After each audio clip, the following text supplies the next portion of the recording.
I stood in the doorway of my parents' mobile home on Christmas Eve, watching my mom wrap the last of the presents in the back bedroom. She was humming something, one of those old carols she'd known since she was a kid. My dad was in the living room watching television. The wood stove was going. Everything smelled like pine and cinnamon. I remember checking my phone. It was a little after 3 in the afternoon. My brother Scott texted me that he and Erica were loading up the kids and heading over. They'd be there in maybe 20 minutes. I told my mom. She smiled and said she'd put the kettle on. The property sat about 25 miles east of Seattle, tucked back in the trees near Carnation. It had always been quiet out there, peaceful. My parents had lived there for years. My dad worked in maintenance. My mom was a postal worker in town. Everyone knew her. She was the kind of person who remembered your birthday and asked about your kids. I walked back outside to the truck. Joe was sitting in the passenger seat, staring at his hands. We'd been dating for about 2 years by then. He knew what we were going to do. We'd talked about it for weeks.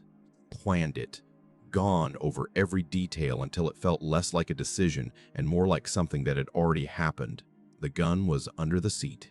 I want to say, I hesitated. I want to say, there was a moment where I thought about just driving away, about letting it all go. But I didn't. I reached under the seat and felt the cold metal against my palm. Joe looked at me. He didn't say anything. He just nodded. My mom was still in the back room when I came inside. I could hear her folding paper, the sound of tape being pulled from the dispenser. She was wrapping presents for Olivia and Nathan, my niece and nephew, 5 and 3 years old. She'd bought them books and some kind of building set. She told me about it earlier that week. She was excited to see their faces. My dad was sitting in his chair. He looked up when I walked in. I raised the gun. It jammed. I don't know why. I'd checked it that morning. My hands were shaking. My dad stood up. His face changed. Not angry, just confused. Like he couldn't understand what he was seeing. He said my name, not loud, just quiet, like a question. Joe took the gun from me. He apologized to my dad before he pulled the trigger. The sound was so much louder than I expected. My ears rang. Everything felt muffled after that, like I was underwater. My mom screamed from the back room. I heard her running. Joe went after her. I stood there in the living room looking at my dad on the floor. His eyes were still open. I thought about how he used to take me fishing when I was little. How patient he was when I couldn't cast the line right. How he never got mad when I tangled it. Joe came back. His hands were shaking too. He said we had to clean up. We had to move them before Scott got there. We dragged my dad to the shed first. It was harder than I thought it would be, heavier. Then my mom. It took longer. My arms hurt. There was blood on the carpet. We used towels to soak it up. We pulled up pieces of the rug and threw them in the shed too. The whole thing took maybe 30 or 40 minutes. Then we waited. I sat on the couch. Joe stood by the window, watching the driveway. My phone buzzed. Scott texted that they were 5 minutes away. The kids were excited. Nathan kept asking if Grandma made cookies. I could see the Christmas tree in the corner. All the lights were still on, blinking red and green. The presents my mom had been wrapping were still in the back room, half finished. The tape dispenser was sitting on the bed where she'd left it. Scott pulled up right on time. I heard the car doors open. I heard Olivia and Nathan laughing about something. Erica said something to Scott about grabbing the pies from the trunk. She'd baked them that morning. Pumpkin and apple. The front door opened. Scott came in first. He was smiling. He had one of the pies in his hands. He said something about the traffic on the bridge, about how they almost turned around. I raised the gun. His smile disappeared. He looked at me, then at Joe, then back at me. He started to say something. I pulled the trigger. He fell. The pie hit the floor. Erica screamed. She tried to run back toward the door, but Joe was already moving. I shot her. She went down, but she kept moving. She was crawling, reaching for something. She got to the phone on the side table, the cordless one my parents kept by the couch. I heard her dial. Her fingers were shaking. She was crying. Joe grabbed it from her. He tore out the batteries and threw it across the room. The plastic cracked against the wall. Then he shot her again. The kids were in the doorway. They were just standing there. Olivia was holding Nathan's hand. They'd watched everything. They didn't cry. They didn't scream. They just stood there looking at their parents on the floor. On the floor, Nathan's mouth was open. Olivia was staring at me. I told Joe we couldn't leave them. They'd seen us. They'd tell someone. They knew who we were. Joe didn't want to. He kept saying they were just kids. He kept saying it over and over. But I said it again. We couldn't leave them. They saw everything. He shot Olivia first. Then Nathan. Nathan fell on top of his sister. The house was quiet after that. The TV was still on. Some Christmas movie. The wood stove was still crackling. The Christmas tree lights were still blinking. I could still smell the cinnamon from the candles my mom had lit earlier. We sat there for a while. I don't know how long. Maybe an hour. Joe said we should leave. We got in the truck and drove back to our place. The sun was going down. The roads were empty. Everyone was home with their families. We didn't talk. I kept my hands in my lap. There was blood under my fingernails. The next day was Christmas. We stayed inside. We didn't turn on the lights. We didn't answer the phone when it rang. It rang a lot. My sister called, some of my mom's friends. The post office called, wondering why she didn't show up for her shift. The day after Christmas, my mom's friend from work came by the house. She was worried. My mom never missed work. Never. She knocked on the door. No one answered. She walked around to the side and looked through the window. She called the police. We drove back that afternoon. We didn't talk about it. We just got in the truck and drove. I don't know why. Maybe I wanted to see it. Maybe I thought we'd missed something. There were already cop cars everywhere when we pulled up. Yellow tape across the driveway. Officers standing around.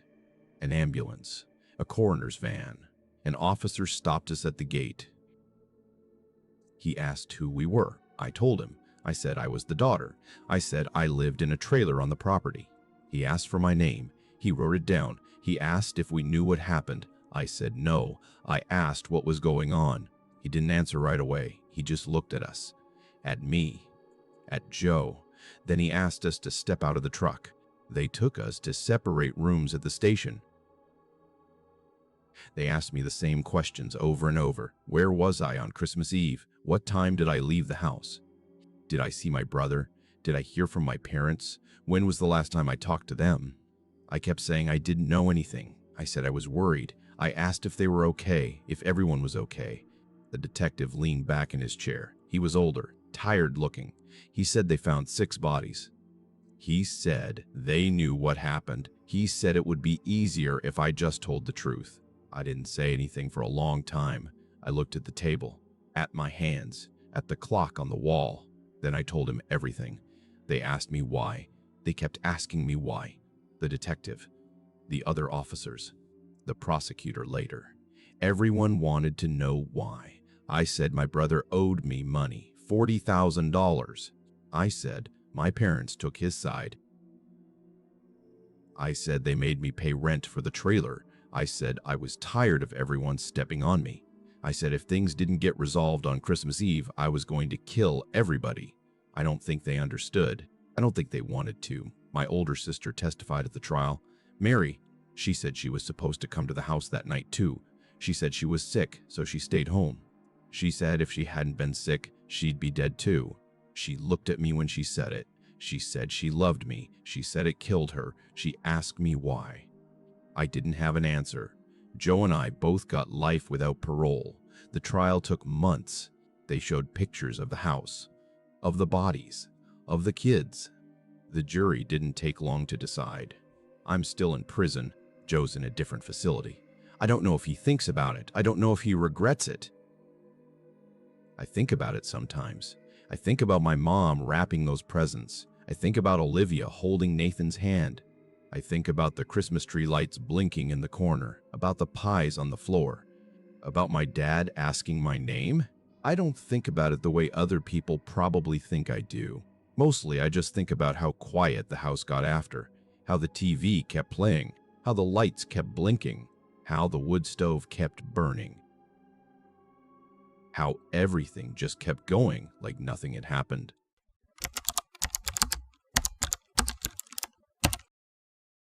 I was 2 years old when my mom disappeared. I don't remember much from that day, just pieces, the backseat of a truck, trees moving past the window, my mom's voice, the way the light came through the branches. For a long time, the only thing I could tell anyone was that Mommy was in the trees. They found me in a Kmart parking lot in Spanaway on December 12th. It was getting dark, cold. I was wandering by myself between the cars, wearing just a light jacket. Someone brought me inside.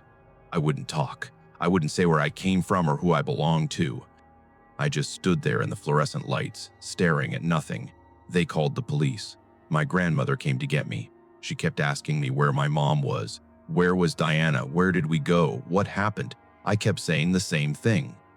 Mommy was in the trees. She thought I meant we'd been in the woods. She thought maybe we'd gotten lost. Maybe we'd had an accident. Maybe my mom was hurt somewhere, waiting for help. The police started searching.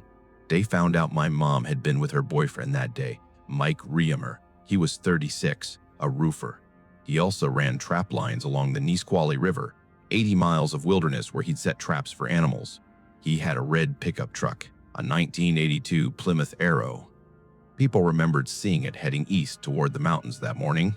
Mike told someone at a gas station he was going to check his traps. My mom went with him. I was in the back seat. We were also looking for a Christmas tree. It was less than 2 weeks before Christmas. My mom wanted to bring one home for me, to decorate it, to put presents under it. She'd been excited about it. My grandmother said she'd been talking about it all week. The truck was gone. Mike was gone. My mom was gone. Just me, sitting in that Kmart, 10 miles from home, saying the same thing over and over. Mommy was in the trees. Search crews went out the next day. They used helicopters, bloodhounds, volunteers from all over Pierce County. They searched the logging roads near Mineral, the woods along Route 7, the areas where Mike usually set his traps. It was cold, snowing, the terrain was rough. Thousands of acres of dense forest and steep ravines. They searched for days, then weeks. They set up a command center at the Kmart where they'd found me. People brought food, coffee, maps, thermoses of soup. Everyone was looking for the red truck, for any sign of my mom, of Mike. The news covered it every night. My grandmother did interviews. She stood in front of the cameras and begged anyone who knew anything to come forward. She held my hand while she talked. I didn't understand what was happening. Christmas came and went. My grandmother tried to make it normal. She put up a tree, she wrapped presents, but my mom wasn't there. And everyone knew she wasn't coming back, not the way they'd hoped. Then, New Year's, the search slowed down. The snow got deeper. The volunteers stopped coming. The helicopters stopped flying. The news moved on to other stories. But my grandmother kept looking. She kept calling the police station. She kept asking if there was anything new. There wasn't. Weeks went by, then months. My grandmother would take me for drives sometimes, out toward Mineral. She'd slow down on certain roads. She'd look into the trees. I think she thought maybe she'd see something. The truck, a sign, anything. Then, on February 18th, a man was walking his dog along a logging road off Route 7. The snow was starting to melt. Patches of ground were showing through. He saw something in the trees, something that didn't look right.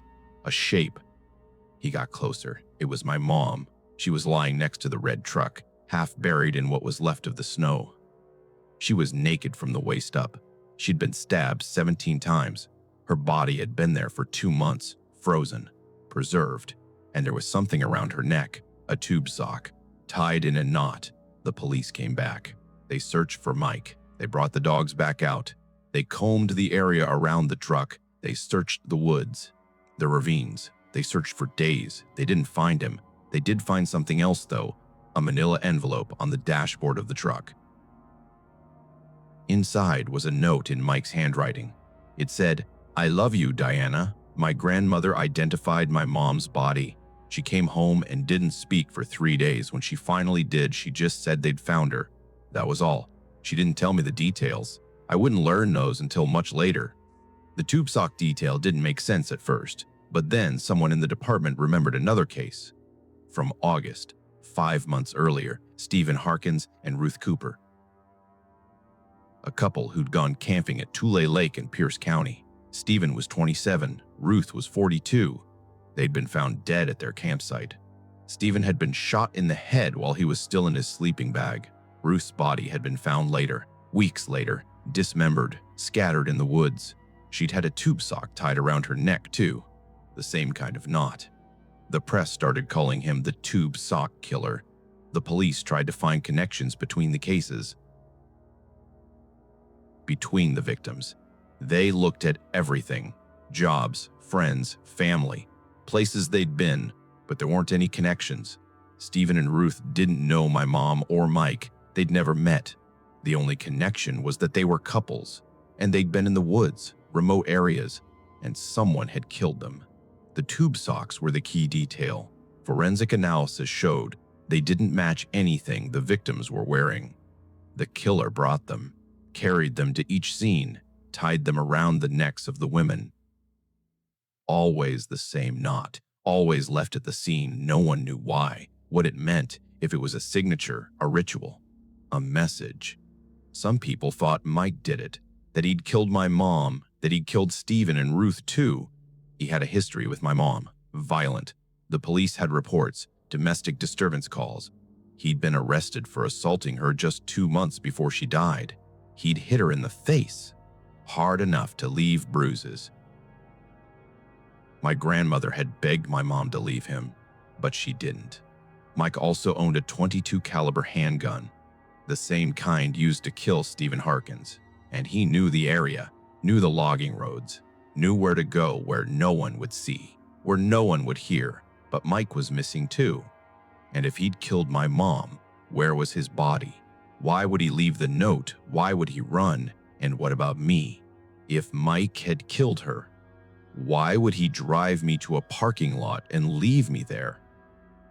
Why not just leave me in the woods with her? The theory didn't make sense, but it was the only theory anyone had.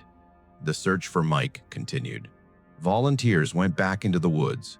They searched the areas around where my mom was found. They searched along the river, in the ravines, under fallen trees, behind boulders, everywhere. They found nothing. Years went by. 5, 10, 20.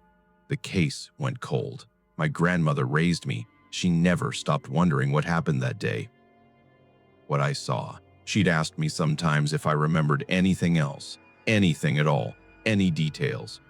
But I didn't.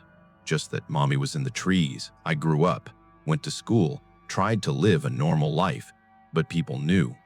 They knew who I was. The girl from the tube sock case, the girl who was left in the parking lot. Some kids were nice about it, others weren't. I learned not to talk about it. My grandmother got older. She kept newspaper clippings in a box. Everything about the case, every article, every update. There weren't many. She'd take them out sometimes and read through them, looking for something she'd missed, some detail that would make sense of it all.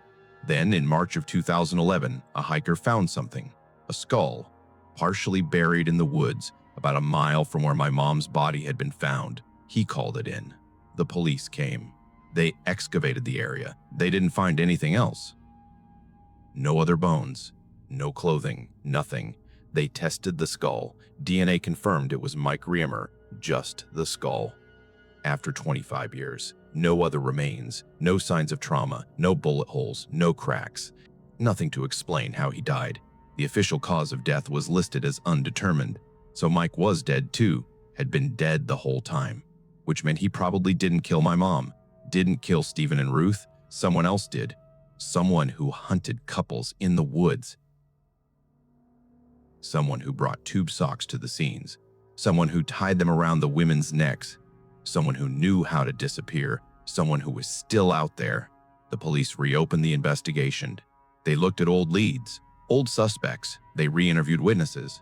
They asked people to come forward with information. The case was featured on Unsolved Mysteries in 1989. They ran it again in 2011, but nothing came of it. No credible leads, no arrests. The case is still unsolved. 4 people dead: my mom, Mike, Stephen, Ruth, and no one ever arrested, no one ever charged. No one ever caught. My grandmother died a few years ago. She was 83. She never got answers, never knew who killed her daughter, never knew what I saw that day in the woods, never knew why I was left alive. I'm in my 30s now. I've tried to remember. I've gone to therapists, specialists. I've tried hypnosis, regression therapy. I've done everything I can think of to pull those memories out. But there's nothing, just the back seat of the truck, the trees, my mom's voice, and then the parking lot. Sometimes I wonder if I saw him, the killer, if I looked right at him, if he looked at me, if he's the reason I ended up in that parking lot, if he drove me there and left me, if he made that decision, if he let me live because I was too young to remember his face, too young to identify him. I wonder if he thinks about that sometimes, if he wonders what I remember, if he's been watching me all these years, waiting to see if I'd ever figure it out, if I'd ever remember. I've been back to the area a few times, driven along Route 7, looked at the logging roads, the woods, it all looks the same. Trees and more trees, thousands of acres, thousands of places to hide, thousands of places to leave a body. People still camp out there. Hike, fish, hunt. They don't know what happened. Or if they do, they don't think about it. It was a long time ago. The news stopped covering it years ago. Most people have forgotten. But there are stories, local stories, about the tube sock killer, about couples who disappeared in those woods, about more victims who were never found, about socks left on trails, tied around branches. Some people say it's just kids messing around, copycats, pranksters who know the story. But some people say it's him, still out there, still hunting. I don't know what I believe. I do know that sometimes when I'm driving at night, I'll see a stretch of dark trees along the side of the road, and I'll slow down, and I'll look, and for just a second, I'll feel like I'm 2 years old again, in the back seat, watching the trees go by. And I'll remember my mom's voice, not what she said, just the sound of it. The way it sounded that day, calm, normal, like everything was fine, and then it's gone. I don't go looking for answers anymore. I don't read the old case files. I don't call the detective who worked the case. He's retired now anyway, lives in Arizona. I don't search online for updates. There aren't any. I just drive. And sometimes I think about that tube sock around my mom's neck, about the knot, about why he did that, what it meant to him, what he was trying to say, and I think about the note Mike left on the dashboard. I love you, Diana. And I think about how someone killed them both, stabbed my mom 17 times, left Mike's body in the woods, and drove me to a parking lot, and disappeared.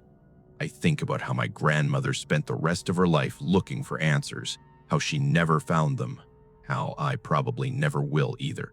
But mostly I think about what I told her when I was 2 years old. When she asked me where my mommy was, I said mommy was in the trees. I was right.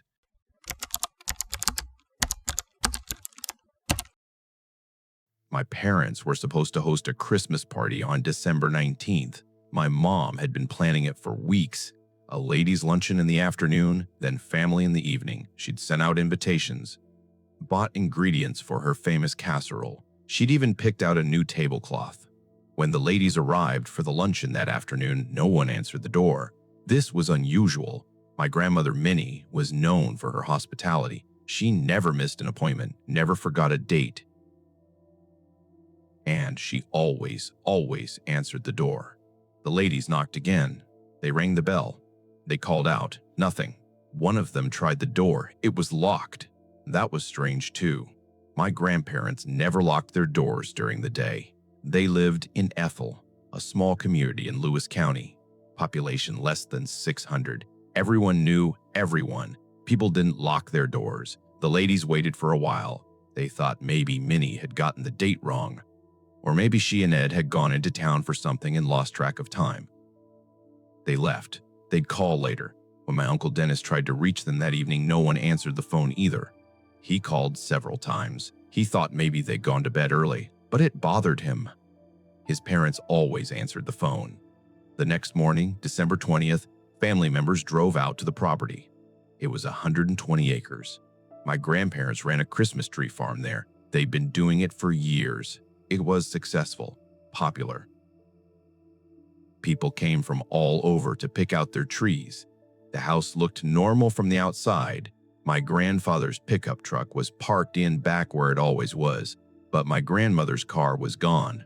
The 1968 green Chrysler. That was odd. She rarely drove anywhere without telling someone. Dennis managed to get inside. What he found made his stomach drop. Drawers were open, papers thrown everywhere, bank statements scattered across the bathroom floor, boxes pulled out from closets. Things that had been on shelves were now on the ground. And my grandmother's purse was hidden behind the couch under a newspaper. She would never leave without her purse. The blinds behind the Christmas tree were closed. My grandparents never closed those blinds during the holiday season. They were Christmas tree farmers. The tree in the window was part of their tradition, part of showing off their product. Dennis called the police. The next day, December 20th, a woman found my grandparents' green Chrysler in the Yard Bird Mall parking lot in Chehalis. She noticed it because it had been sitting there overnight. When she got closer, she saw something that made her back away. The windows had something dark splattered on them. The passenger side windshield was cracked, spiderwebbed, like something had hit it hard from the inside. And there was liquid underneath the car, dark liquid, pooling on the pavement. She called the police. Officers arrived and looked inside the vehicle. Shotgun pellets were embedded throughout the interior, in the seats, in the dashboard, in the doors. There was a red blanket draped over the bench seat. They lifted it. Blood, massive amounts of blood, soaked into the upholstery, dried on the floor mats, spattered on the ceiling. It had leaked out through the door seams and formed the pool underneath the car. The keys were still in the ignition. My grandparents were nowhere to be found. The police started investigating immediately. They learned that on the morning of December 19th, my grandfather had called his bank. He wanted to withdraw a large amount of cash, $8,500, in $100 bills. The bank told him they'd need some time to get that much cash together. He said he'd come by later. He arrived about an hour later. The teller asked him what the money was for. He said he was helping a family member buy a car. The teller thought that was odd. Ed was usually more talkative, friendly. Today he seemed nervous, distracted, but she processed the withdrawal. Ed took the money and left. The family insisted they had no idea what he was talking about. No one was buying a car. No one had asked to borrow money. My grandfather hadn't mentioned anything about it to anyone. Witnesses came forward. People who'd seen the green Chrysler that day. They described seeing an older couple in the front seat, a man in the back. The couple matched my grandparents' description. The man in the back was younger, 30s or 40s, dark hair.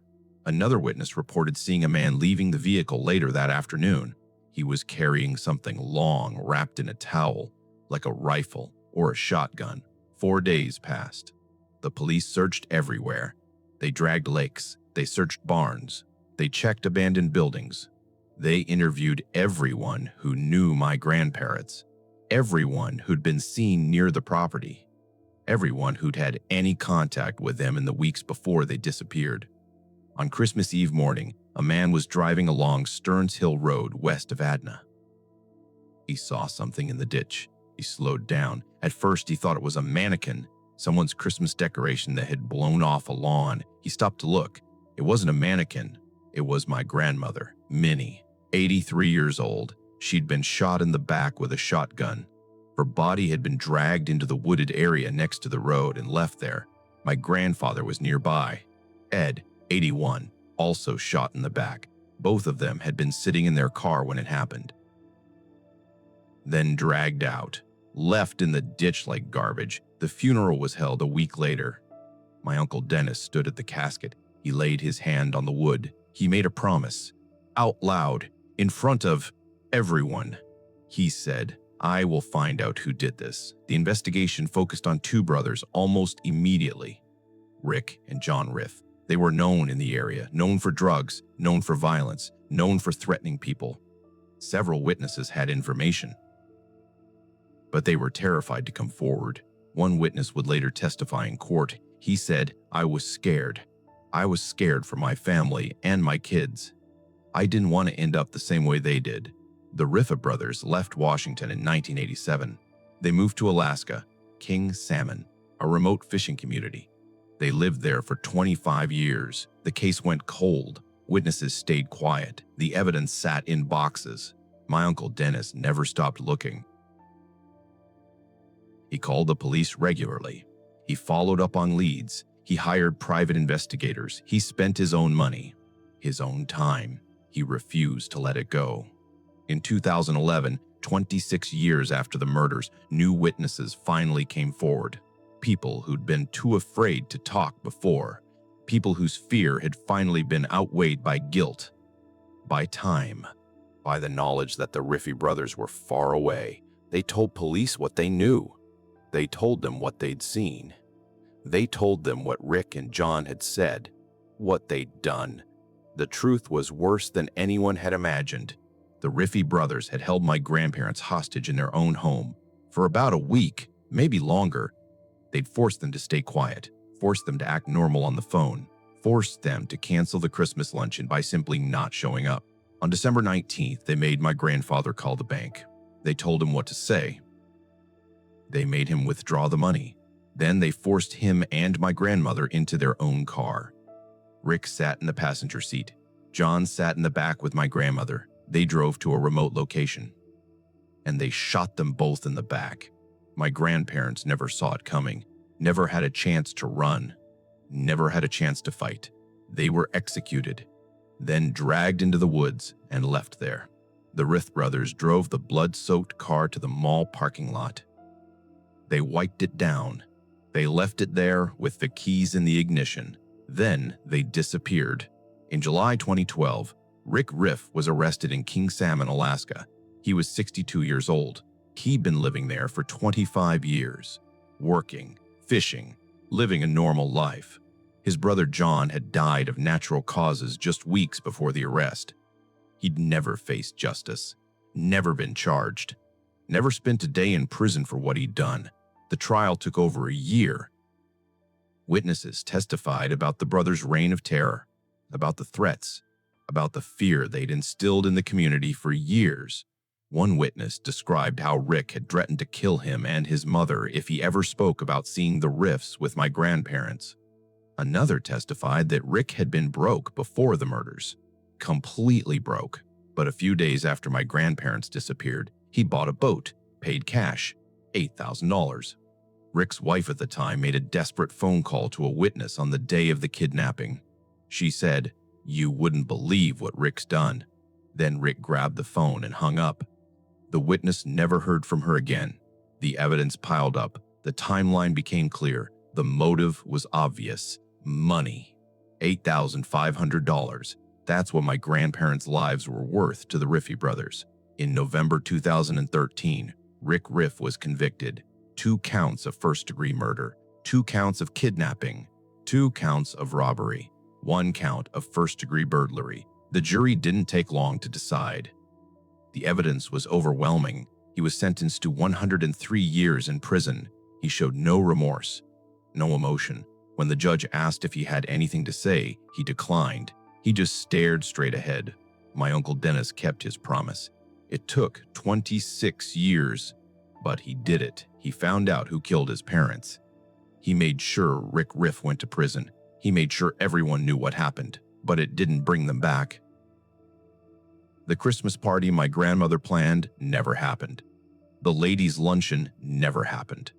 The family gathering scheduled for December 19th ended before it could begin.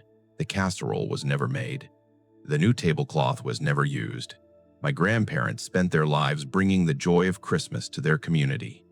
People loved coming to their farm, loved picking out trees with their kids, loved the hot cider my grandmother served, loved the way my grandfather would help tie the trees to the cars, and they were murdered for $8,500 during the season they loved most. I think about that sometimes, about how they must have felt during that week, held hostage in their own home, knowing what was coming, knowing they probably wouldn't survive, wondering if anyone would come, if anyone would notice, if anyone would help. I think about the phone calls they were forced to make, acting normal, acting fine, knowing they weren't, knowing they might never speak to their family again. I think about that drive to the bank, my grandfather going inside to withdraw the money, knowing it was probably a death sentence, but doing it anyway, hoping maybe if he cooperated, they'd let my grandmother go, let her live. I think about them sitting in that car on some remote road, Rick in the passenger seat, John in the back with my grandmother. The moment they realized what was about to happen, the moment they knew there was no way out.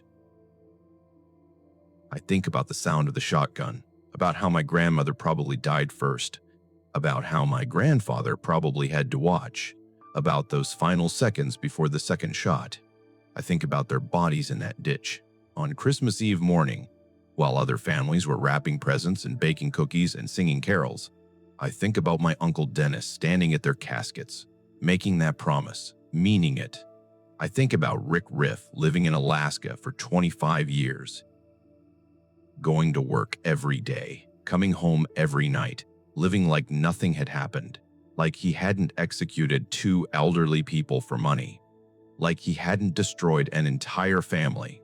I think about how close he came to getting away with it, how if John had lived a few more weeks, they both would have been arrested, how if the witnesses had never come forward, the case would still be unsolved. But mostly I think about that Christmas party, about the invitations my grandmother sent out, about the table she would have set, about the family that would have gathered, about how none of it ever happened, because 2 men decided $8,500 was worth more than 2 lives.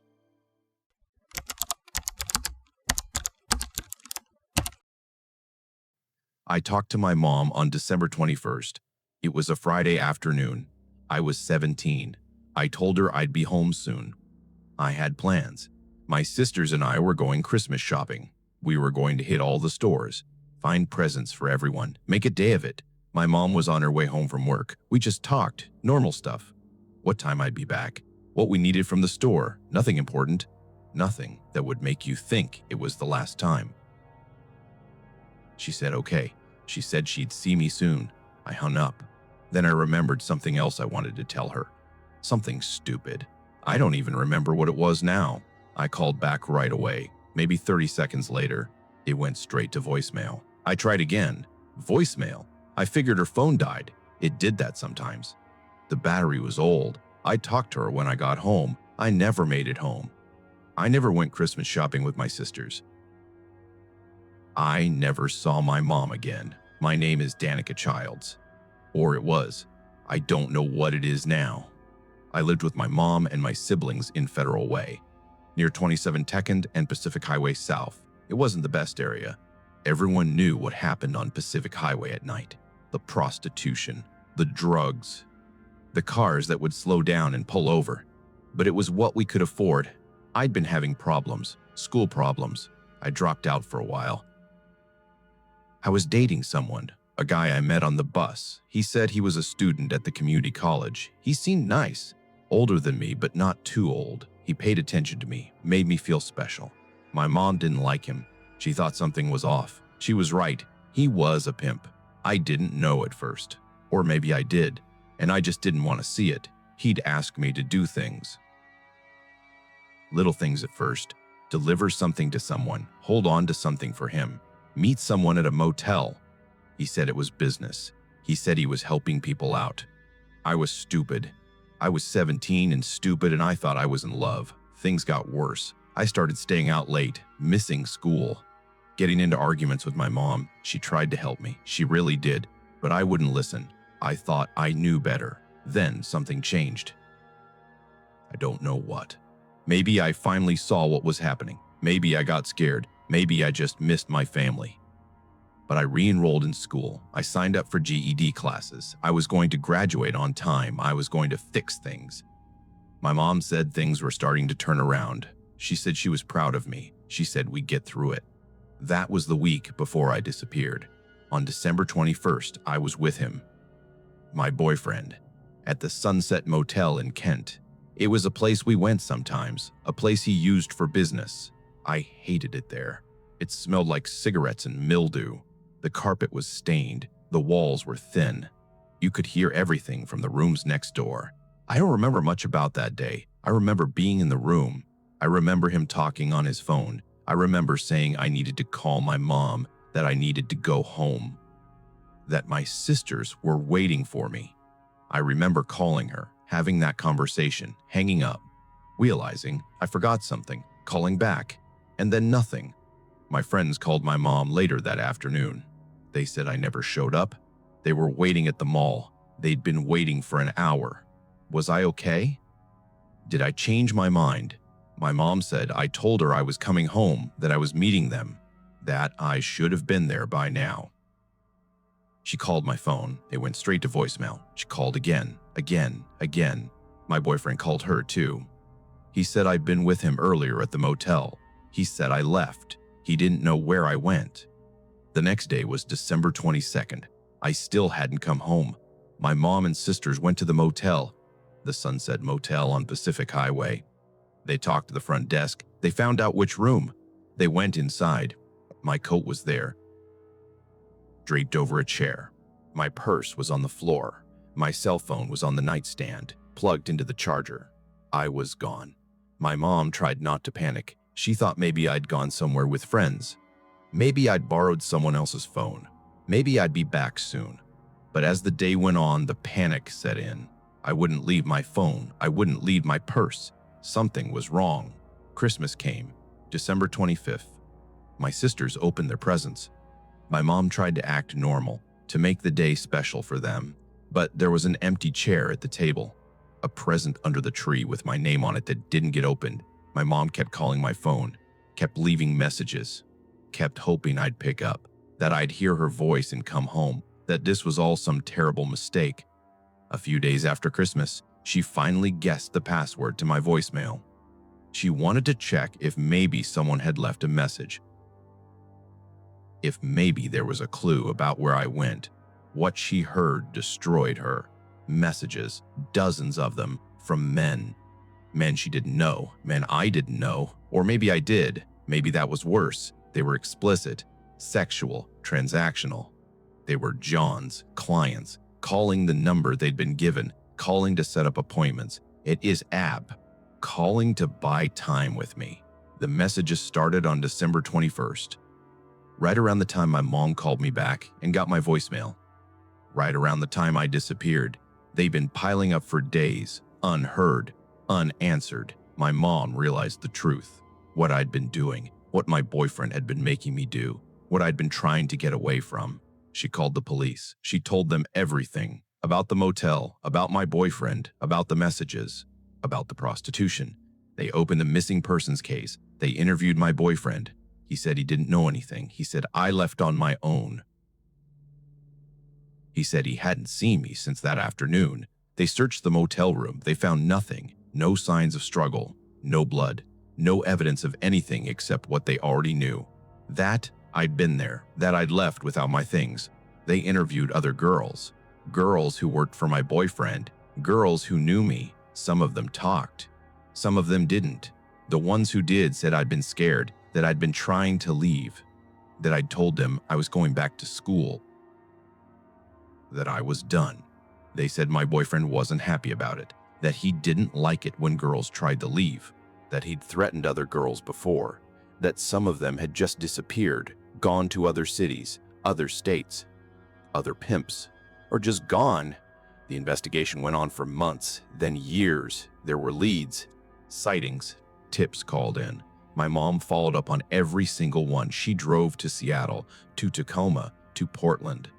Anywhere someone said they'd seen a girl who looked like me. Every time it was someone else. Every time she came home alone. She never stopped looking. She did interviews. She put up flyers. She created a Facebook page. She worked with organizations that help find missing girls. Girls who'd been trafficked. Girls who'd been taken. Because that's what they thought happened. That I'd been trafficked, sold, moved somewhere else. That I was alive but trapped. That I couldn't come home even if I wanted to. My mom held on to that hope that I was out there somewhere, that one day I'd escape, that one day I'd call, that one day she'd get a knock on the door and I'd be standing there. But I never was. Years went by. 5, 10, 15. My sisters grew up. They graduated. They got jobs. They got married. They had kids. My mom became a grandmother. Life went on. But I was always missing, always 17, always frozen in that moment on December 21st when I told my mom I'd be home soon. The case is still open, still unsolved. My boyfriend was never charged with anything. He moved away years ago. No one knows where he is now. The police say they don't have enough evidence. They don't have a body. They don't have witnesses. They just have a girl who disappeared from a motel room and never came back. They think I'm dead. Most of them. They don't say it directly, but you can tell. They think I've been dead since December 21st. That whatever happened in that motel room or right after, I didn't survive it. That my body is somewhere no one will ever find it. My mom doesn't think that. She refuses to believe it. She says she'd know. She says she'd feel it if I was gone. She says mothers know these things. But I wonder if she really believes that, or if she just has to believe it. Because the alternative is too hard. The alternative is accepting that I'm gone. That I'm never coming home. That the last conversation we had was about nothing important. That I hung up and disappeared and she'll never know why. I think about her sometimes. About how she must replay that phone call in her head. About how she must wonder what would have happened if she'd said something different. If she'd told me to come home right then. If she'd called the police when my phone went straight to voicemail the second time. I think about my sisters, about how they waited for me at the mall that day, about how they thought I'd just blown them off, about how they were annoyed before they were worried, about how they'll never get to go Christmas shopping with me now. I think about that present under the tree, the one with my name on it, about whether my mom still has it, if she's saving it, if she unwrapped it years ago and gave whatever was inside to someone else. If she threw it away. I think about the motel room, about my coat on the chair, my purse on the floor, my phone plugged in, about how I left everything behind, about whether I left willingly or not, about whether I knew what was about to happen. I think about those voicemails, about those men calling, about how the messages kept coming for days, about how no one ever called them back, about whether any of them wondered where I was, if any of them cared. I think about my boyfriend, about where he is now, about whether he thinks about me, about whether he knows what happened, about whether he was the one who made it happen. Mostly I think about that phone call, about how I told my mom I'd be home soon, about how I never made it, about how somewhere between hanging up that phone and walking out of that motel room, I stopped being Danica Childs and became a case file. A missing person, a statistic, a girl who vanished right before Christmas and never came home. My mom still lives in the same apartment, still has the same phone number, just in case I call, just in case I come back, just in case I'm out there somewhere trying to find my way home. But I'm not coming home. I think she knows that now. I think she's known it for a while, but she keeps the phone on anyway.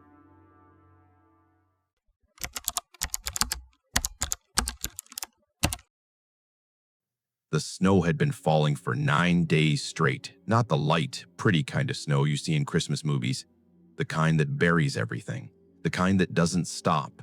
I was a passenger on the Spokane Local, train number 25. We'd made it through the Cascade Tunnel on February 23rd, almost made it all the way through. But then we had to stop at Wellington, a small railroad community at the west portal of the tunnel, just a few buildings, a hotel, some bunkhouses, and the tracks running right along the base of the mountain. They told us it would just be a few hours. There was snow blocking the tracks ahead. Avalanches. They were sending crews to clear it. We'd be moving again soon. That was 6 days ago. The snow kept falling, a foot every hour. On the worst day, 11 feet in 24 hours. I'd never seen anything like it. None of us had. The railway workers tried to keep the tracks clear. They used shovels, they used plows, but it wasn't enough. More snow kept coming. Avalanches kept sliding down the mountains around us, boxing us in.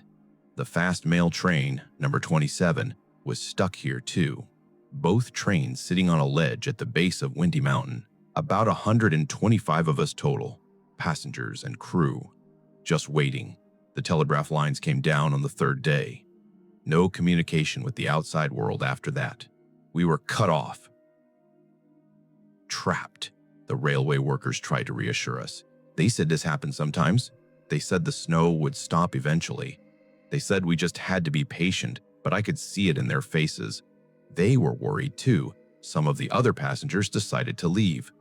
They said they weren't going to wait around to die. They'd rather take their chances walking through the snow. The railway workers tried to stop them, said it was too dangerous, said they'd freeze before they made it anywhere. But about a dozen people left anyway, walked off into the blizzard. I thought about going with them, but I looked at that mountain of snow, at those trees above us that had been clear-cut years ago, at the steep slope with nothing to hold the snow in place, and I decided to stay. I thought the trains were safer. I was wrong. By the last day of February, the weather changed, the snow stopped, but something worse moved in. An electrical storm, thunder, lightning, rain, all of it hitting the snowpack above us, destabilizing it, making it heavy, making it dangerous.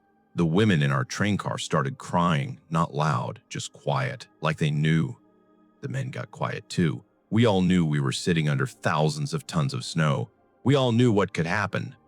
But what were we supposed to do? Where were we supposed to go? The railway workers knew it too. Some of them stopped sleeping on the trains. They moved to the bunkhouses higher up the slope, away from the ledge, away from the danger zone. But they didn't tell us to leave. They didn't evacuate us. They just left us there. I barely slept that night. Every sound made me jump, every crack of thunder, every rumble. I kept thinking about those people who walked away, wondering if they'd made it, wondering if they were the smart ones. At around 1:20 in the morning on March 1st, I heard something. A sound I'll never forget. Like a freight train. Like 10,000 freight trains. A roar that got louder and louder. Someone screamed. I looked out the window but couldn't see anything. Just darkness. Just white. Then the train lurched, lifted. I grabbed onto my seat, but it didn't matter. Everything was moving, spinning. The whole car was tumbling. People were thrown into the ceiling, into the walls, into each other. The sound of metal twisting, glass shattering, people screaming. I am T. Thunder. All of it mixing together into something I can't even describe. Then we hit the bottom. I don't know how long I was unconscious. Maybe seconds, maybe minutes. When I came to, everything was dark, quiet. I was wedged between something and something else. I couldn't see, couldn't move, could barely breathe. The car was on its side, or upside down. I couldn't tell. There was snow everywhere, dense, heavy, pressing in from all sides. I could hear people moaning, crying, calling for help, but their voices sounded far away, muffled. I managed to work myself free, pushed through the snow, through the wreckage. My hands were numb, my face was numb, everything hurt. I found an opening, crawled through it, kept crawling until I broke through to the surface. The storm was still going. Thunder, lightning, rain.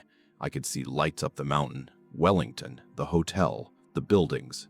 They looked so far away, but before, they'd been level with us. We'd been on the same elevation as the town. Now we were in the valley, 150 feet down. The Avalanche had picked up both trains and thrown them into the Ty River Gorge like toys. The cars were crushed, folded, scattered. Some were buried completely. Others were partially visible. All of it covered in snow and debris. People were climbing out of the wreckage, stumbling through the snow. Some were helping others. Some were just standing there in shock. I saw a woman holding a child. The child wasn't moving. I saw a man with blood running down his face, calling someone's name over and over. People from Wellington started coming down. They'd heard it. They'd seen the trains disappear. They came in their night clothes, with lanterns, with shovels. They started digging, trying to find survivors, trying to pull people out. But the snow was so deep, 40 feet in some places, 70 in others, and the storm wasn't stopping. The wind kept blowing, the rain kept falling. It was too dangerous to keep searching. They had to stop. They had to wait. I was one of the lucky ones. 23 of us survived. Most of us were injured. Broken bones, cuts, hypothermia, but we were alive. 96 people died, 35 passengers, 58 railway employees who'd been sleeping on the trains, 3 railway workers who'd been sleeping in cabins that also got swept away. Some died instantly, crushed when the cars folded in on themselves. Others died slowly, trapped in the wreckage, buried in the snow, suffocating in the dark, freezing, calling for help that never came. The rescue crews couldn't get back down there for days. The weather was too bad, the conditions too dangerous. When they finally did, they found bodies everywhere, some still in their sleeping berths, some under seats, some outside the trains frozen in the snow where they'd tried to run. It took weeks to recover everyone. The last body wasn't found until late July. 5 months after the avalanche, they transported the bodies by toboggan down the mountain, loaded them onto trains, sent them to Everett and Seattle. The newspapers called the area Death Hill. They printed pictures, wrote detailed accounts. Everyone wanted to know about the tragedy, about the people who died, about how it happened. The railway company tried to downplay it. They renamed Wellington to Thai, thought that would help people forget. They built concrete snow sheds over the tracks, massive structures to protect against future avalanches.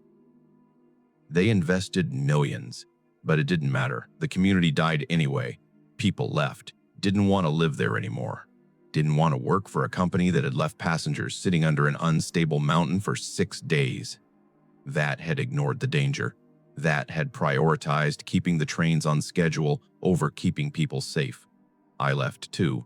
As soon as I could walk, I left. I never went back. But I think about it all the time. Every time it snows. Every time I hear thunder.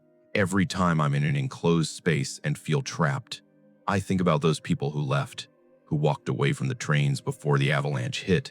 I wonder if they made it. I wonder if they're alive somewhere. I wonder if they heard about what happened and felt relief or guilt. I think about the railway workers who moved to the bunkhouses, who saved themselves but left us on the trains. I wonder how they lived with that. How they slept at night. If they ever thought about the 96 people who died while they were safe. I think about the moment the avalanche hit, about how it picked up both trains like they were nothing, about how we tumbled down that mountain, about how everything that had seemed solid and safe just disintegrated. I think about the people I saw in the wreckage, the woman with the child, the man calling the name, the bodies we couldn't reach, the people who died slowly in the dark.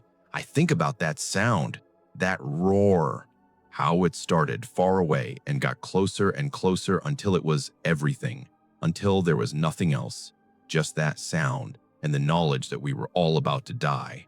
Most of us did die. I don't know why I survived, why I was one of the 23, what made me different from the other 96. It wasn't anything I did. It was just chance. Luck. The random chaos of tons of snow and metal and wood tumbling down a mountain. The railway company paid settlements to the families. Not much, a few $1,000s per person. Like that somehow made up for it. Like that somehow justified leaving us on those trains for 6 days while the snow piled up above us. There was an investigation, of course there was, but nothing really came of it. The railway company said they'd done everything they could. Said the avalanche was unpredictable, an act of God. Said no one could have known, but we knew. Everyone on those trains knew. We felt it. We saw that mountain. We saw the bare slopes where the trees had been cut down. We saw the snow accumulating day after day after day. We knew we were in danger, and they left us there anyway. I heard stories later about the site, about how it's haunted. People who hike the old railway grade say they hear things.